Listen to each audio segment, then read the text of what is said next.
Hello everybody and welcome back to the Ultimate Fashion History with me, Amanda Hallay. And Mamma Mia, here I go again with another episode of 20th Century Style Icons.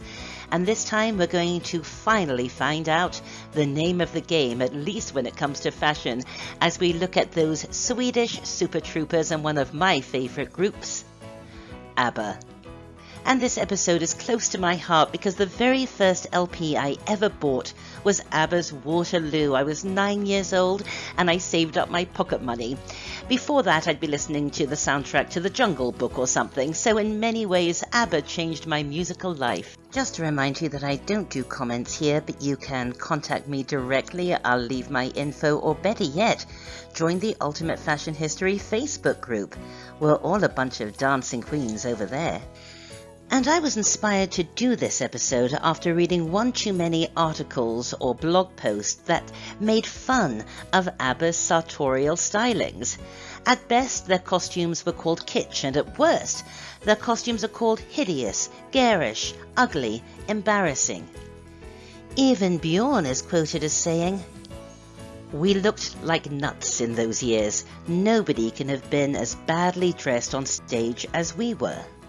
Well, as a fashion historian, I respectfully disagree, and in this episode I want to speak to just how on-trend their costume designer, Ove Sandström, really was, how in tune he was with what was happening in the world of fashion and the worlds of music, and how, although in Swedish tax law, costumes that can only be worn on stage are exempt from taxes, many of ABBA's costumes certainly could have been worn on the streets of the 70s.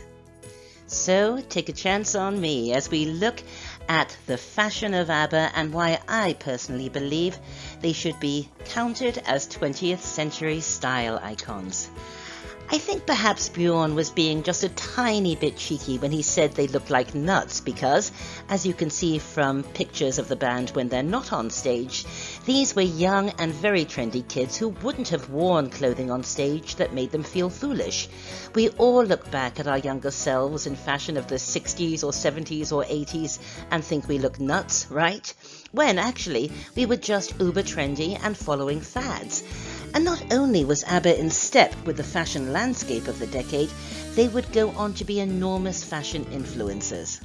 The rest of Europe first met ABBA in 1974 with their appearance on the Eurovision Song Contest with their runaway hit Waterloo. I was 9 and watched it with my family, and when ABBA walked on stage we couldn't believe how hip they were.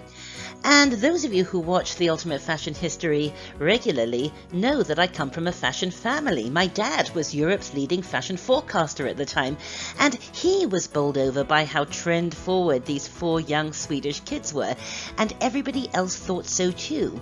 Yet today, however, people even mock these Eurovision costumes for being ridiculous. But I'm guessing that's just because they've forgotten their fashion history, right? Let me explain what I mean. Here are the actual costumes from the Eurovision Song Contest and the video to Waterloo in a museum setting. And let's look at Frida's first, that long mixed print tiered number. Now, either consciously or subconsciously, Ove Sandström was inspired by the trendiest designers of the time, like John Bates here, or even Bill Gibb, with earth-toned maxi dresses that pulled from the nostalgic, eclectic, folksy feel that marked the era. And Agnieszka's satin culotte outfit with platformed heel boots really was the height of hip in terms of 70s street style. This ensemble here is basically the same idea, right? And it's from Countdown, arguably the very trendiest of Britain's retailers in the early 1970s. And look at how the costumes on both the girls and the boys are peppered with chains and pins and badges and patches. I think perhaps Ove was channeling the first flushes of punk rock. Punk style in London was just beginning to emerge, and Ove would have been aware of this. He was a designer, and the band would have been aware of it. They were musicians, and I think it's very interesting to see these sort of proto-punk ideas coming through with ABBA in 1974. And yet when I show my students this image in class, they all burst out laughing. And yet when I show them this image, they gasp in admiration at just how avant-garde and interesting David Bowie was. Well, of course he was, but he was working from the same glam rock playbook that ABBA was working from. ABBA burst onto the international music scene at the height of the glam rock movement, and with their metallic platform heels and glitter and sequins and paillettes, although they weren't a glam rock band, their costumes here really spoke to the movement. Here's Sweet, another one of my favourite bands, and here's Susie Quatro. I interviewed her once. What a lovely lady. Anyhow, how come when Bowie or Susie Quatro or Freddie Mercury dress this way, everybody holds them up, and quite rightly too, as style icons, and yet when ABBA did the same, it's called garish or ridiculous? And it was neither. It was bang on trend in terms of stage costumes for rock and pop stars. I mean, look at Elton John. So let's look at some more famous ABBA wardrobe to illustrate how much thought and care Sandström put into them. SOS of 1975 found the girls wearing their famous cat dresses. And yes, people have even made fun of these. With this wardrobe, Ove wanted to speak to Sweden, and he drew from traditional Swedish folk art, most notably those famous painted Dalo horses. And the palette the girls are wearing is no accident either, of course. These are the colours of the Swedish flag. Now, as you can see, these dresses have long skirts, but in fact, the skirts are just skirts and not part of a dress, and during their live act, they would whip the maxi skirt off to reveal a shorter tunic version. This idea of whipping off a longer skirt to reveal a shorter one was duplicated a few years later with Bucks Fizz and their Eurovision win.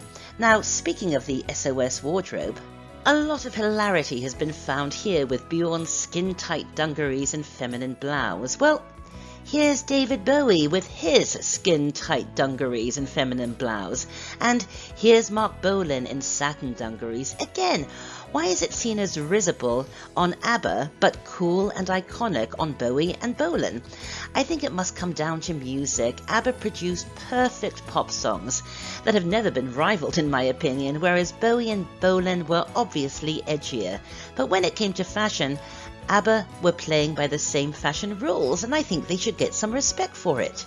By the way, if you like Marc Bolan, I've got an episode on him too. I'll leave a link in the description. Let's get back to ABBA.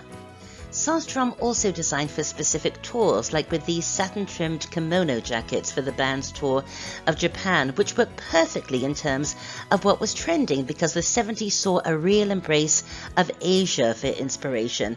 Saint Laurent did it, of course, and here's Kate Bush in her kimono jacket teamed with satin pants. When people look back on Kate Bush in this outfit, it's iconic.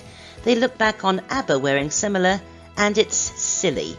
Why is this? There's a double standard at play here, and by the way, I've got an episode on the charismatic Kate as well. I'll leave a link to that too.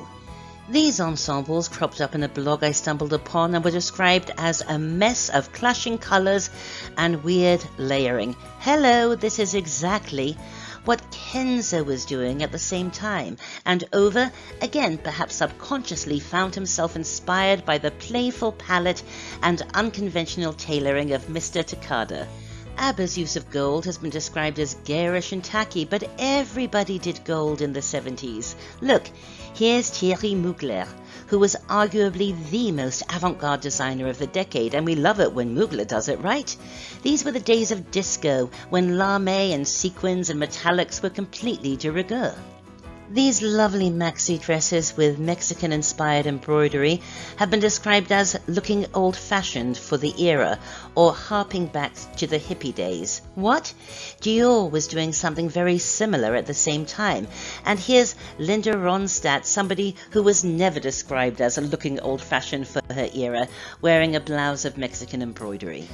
And what of the famous spandex jumpsuits with the stripy flash of blue and purple stripes? Well, what the girls are wearing here is almost identical to what new wave icon Debbie Harry is wearing here, and nobody would dare make fun of Debbie Harry's wardrobe. For a start, they'd have me to answer to, but moreover, it's another example of how Uwe and ABBA just don't get their fashion dues. I mean, all we have to do is add that striped element, and these three talented ladies are basically wearing the same outfit. In a similar spirit, here's Jacqueline Smith of Charlie's Angels, one of the most feted women of the decade in terms of her style. And look, she's basically wearing the same outfit too. There can't be one rule for Charlie's Angels and Debbie Harry and another rule for ABBA, surely. Well, as ABBA themselves so wisely told us, the history book on the shelf is always repeating itself.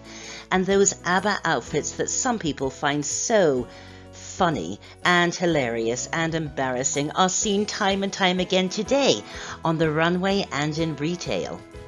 A midriff playsuit with trumpet hem and enormous paillettes? Silly? Well, House of Holland didn't think so. And what about Frida's skin-tight snakeskin?